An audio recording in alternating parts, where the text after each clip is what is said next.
may be the greatest catch I've ever seen in my life. Okay guys, this is going to be a completely different type of video. And the reason I'm making this is simply we've had so many people reaching out to us on Patreon asking, I don't want to say silly questions, but asking questions that I really don't understand. Like, people are reaching out going, hey Mason, how do I value a 2024 rookie pick? And I'm sitting here saying, guys, please tell me about this league. Because why are y'all trading 2024 rookie picks? There is literally no reason for you to be able to do that. And why we are saying that is there's an ugly truth about Dynasty Fantasy Football. And the ugly truth is, well, yes, we sit here, we draft our teams, we make our trades, we prepare for these leagues to be around for 15, 20, 25 years. In all reality, the chances of that actually happening are very slim. Now, we have a ton of new people playing Dynasty Fantasy Football this offseason. Just people diving in head first, jumping into 15 leagues before they've even had a full year under their belt of experience. And what you find with a lot of these people is, A, they don't have the patience to continue to go and make those trades. What you find is you find a lot of them leaving leagues, and then the next offseason, they're just joining new ones. And it's almost like redraft that they can play in the offseason. It's not how you're supposed to play Dynasty. And what ends up happening when you have all those new Dynasty players coming in and really aren't prepared for the long haul is you find out that leagues aren't all going to last 10, 15 years. Now, I have been commissioning Dynasty leagues since 2015. I have probably commissioned, I want to say, including the Flock Patreon leagues, up to about 20 leagues at this point.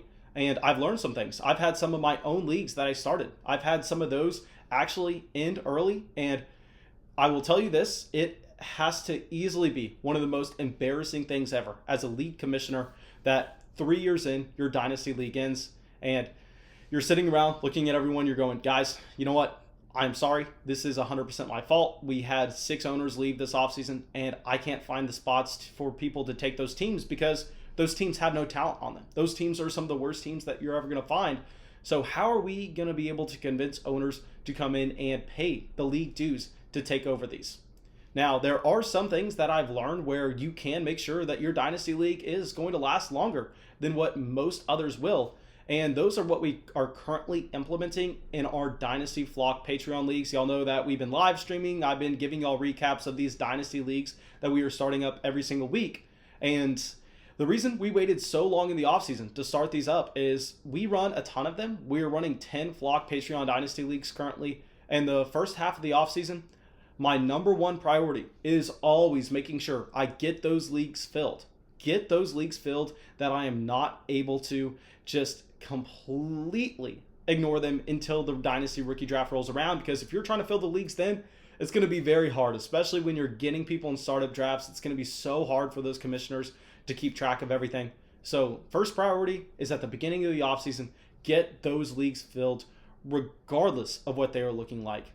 Now, this is the embarrassing thing that we have to bring up, and this is why I'm honestly making this video, is the original Flock Patreon Dynasty League that we started a few years ago, it just folded. We just had to end the league, and I felt so bad about this that, of course, not only did everybody who paid their 2021 league dues, they got a full refund, but also I felt so bad, I went, hey, I'm paying everybody else an additional $50 of my own money just because I feel so bad that this league is ending. Literally, it was one of my favorite leagues. It was Superflex, 16 teams, Devy. It was points per carry. It was tight end premium. There were so many fun aspects of the league, but there were some faults to it. And these were the faults, and this is why it actually ended up ending a little bit too early. The first thing is 16-team Superflex Devy League is going to be a format that new Dynasty players just simply should not be joining. Now, of course, we actually had a pretty good team here. We won the league last year. And we knew what was going on. There were about 3 or 4 other people in the league that really knew how to take advantage of these league settings. But the first thing is, complex Dynasty leagues like that take so much advanced strategy, they are the most fun leagues that you can play in. But you need to make sure that the people actually playing in those leagues, they are not new players in Dynasty. Because if they are new players in Dynasty, they are going to be so bad, to just be completely honest. And this is something that I really didn't expect. This is something that was just 100% my fault that I was putting just completely new Dynasty players in leagues that had very advanced settings. So that's the first thing you have to avoid. If you're going to be starting a league and it's going to have very advanced settings, you have to make sure that everybody joining the league knows what they are getting into. You have to make sure that everybody joining the league is going to be prepared with their own strategy on how to take advantage of league settings. Now, the reason you need to make sure is if you have, say, 6 of the 16 people joining the league not fully grasping what a 16-team Superflex league means, then some teams are just going to be ridiculously bad to the point where they're almost impossible to replace. Now, the next thing that you need to make sure is you need to make sure that if you are trading future rookie picks, which in an ideal world, every league should be able to trade future rookie picks. But to do so, the owner that is trading away their first, their second, their third, whatever pick it is, they need to make sure that they are paying that full year's league dues in the pot already. Because the last thing you want is to join a Dynasty startup draft and then one of the owners in your league just trades away all his future first round picks. He trades away all his 2021 picks and he goes gets Travis Kelce. Then he trades away all his 2022 picks and he goes and gets Derrick Henry. And then he wins the league in 2021. Of course, that's what you would expect. And then after that, he is just left with a very old Dynasty team that doesn't have that much value. And if he isn't committed to the league, if he hasn't already sent in his league dues, you don't know this guy. You don't know him if he's just some random guy online. Maybe he just goes, hey, deuces, had fun with y'all. Thank you for letting me win the league pot. I hope someone can take over this horrible Dynasty team and try to fix it. So if you're allowing people to make those win now moves, if you're allowing them to trade 2022, 2023 rookie picks, you need to make sure that they are paying their full year's dues whenever they are trading those picks and make it a hard deadline. Say you either need to get your league dues in before you make the trade or 1 week after the trade, you have to get those league dues in. And if you have not already, your team is frozen until they are in there. Now, another thing, speaking of league dues that we are implementing in the new flock leagues to guarantee that they continue for the next decade, because I do not want to have to fold another league, is now we are requiring every new member that is joining one of these leagues to up front have a half-year deposit for the following season. So they have to pay the entire league dues for the year that they are playing, and they have to pay a half-year deposit for that next season. And this is so that next year, if I'm going through and say, crap, I have 20 orphan teams, 5 of them are good, 5 of them are perfect, 10 of them are just okay, and 5 of them are about the worst teams that you've ever seen. And I'm sitting there going, okay, I have to fill these teams. How am I going to do it? It's going to be real nice when I can just go through, I can sell those full Dynasty teams with a completely solid roster. They are going to be full league dues. And then what you can also do is you can take that half-year deposit, then go and throw it on the very bad teams that nobody's willing to take. And you go, hey, first year in this league, dues are free. You are just getting a free roll. I understand that this is going to be a long rebuild for you. So get in here, start doing the rebuild, and it's going to be at no cost. We just need your next year league dues. So that's another way that we were able to continue these flock leagues all running from season to season, is requiring that half-year deposit, because then it's going to be so much easier to fill those very bad orphan teams if they have no assets. If you don't have to pay for the year and you just have to pay for the next one and get ready to go on that long rebuild, it's going to be really easy to actually fill that league. Now, another thing that you can do here to make sure that this league is going to maintain is every league needs a group chat, and not just through Sleeper, not just through whatever platform y'all use. You need an external group chat, whether that's Discord, whether that's GroupMe, just another way that you can get a hold of those other Dynasty owners in your league. Because when dues come around, when you need to get your league dues in, which should be at a hard deadline, to be completely honest, you should have to get your league dues in by day X, and if they are not in, your team then becomes available for anybody else to take. But a lot of people don't remember to get their league dues in. So in my case, when I'm the commissioner, I need to have access. I need to go on Discord where all the Flock Dynasty leagues are.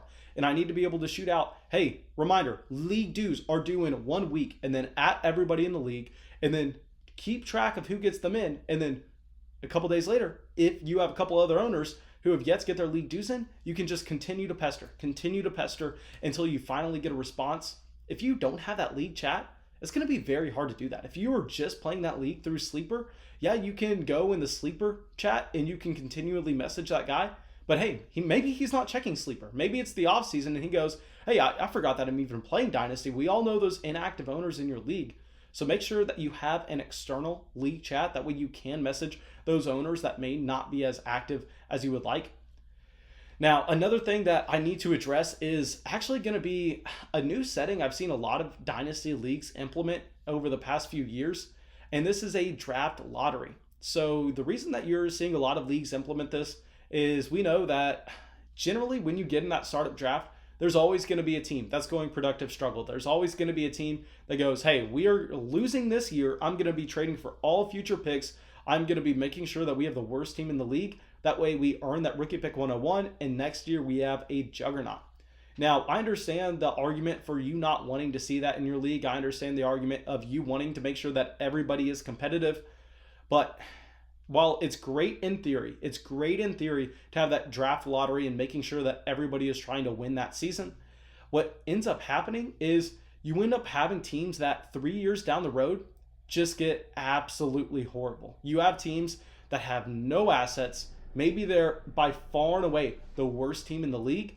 And then they go into the lottery. They end up with the rookie pick 106. They're looking around going, okay, instead of getting a Trevor Lawrence to be able to have that cornerstone asset that I can finally build around, instead I'm going to be drafting a player like Kyle Pitts. That is two completely different sides of the spectrum. When you have those really bad teams in your league, what you need is a function for them to get better. Because if there's no hope at getting better and they're just going to have to get lucky, then at that point, you have a league that is not set up to be successful in the long haul, because you want that balance in Dynasty.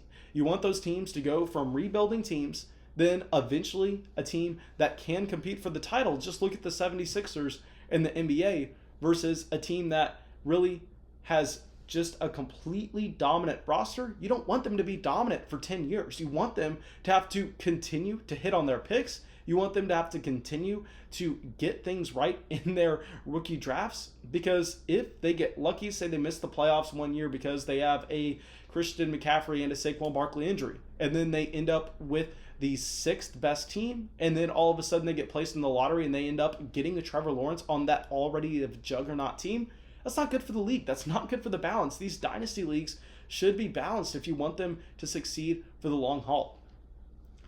Now, I think that may be it. I guess we can talk about one last thing that I've seen the leagues do. I've actually participated in a league that did this, and I really liked it, is you have a side pot every year. You just put away, just say $100 in a side pot, and you can designate that for the first team to have an undefeated season, the first team to maybe win back-to-back titles.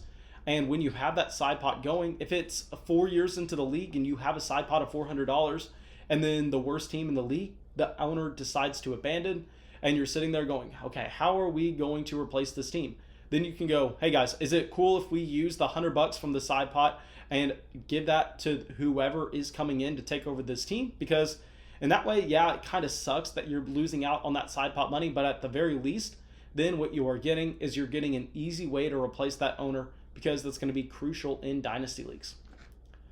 Now, thank you guys. I really hope y'all enjoyed this video, even though I know y'all probably didn't, because this is not something that a lot of people want to talk about. This is not a truth that a lot of people want to face, but it's something that you have to talk about with Dynasty. You want these leagues lasting for a very long time. I think that hopefully we went over some things that can help you out as a commissioner of a Dynasty league, or maybe you're even looking to join a new Dynasty league and making sure that you're joining one that's set up to succeed in the long haul. Now, go down there, drop a like, leave a comment. More importantly, subscribe to the channel, and I will see y'all with the video tomorrow.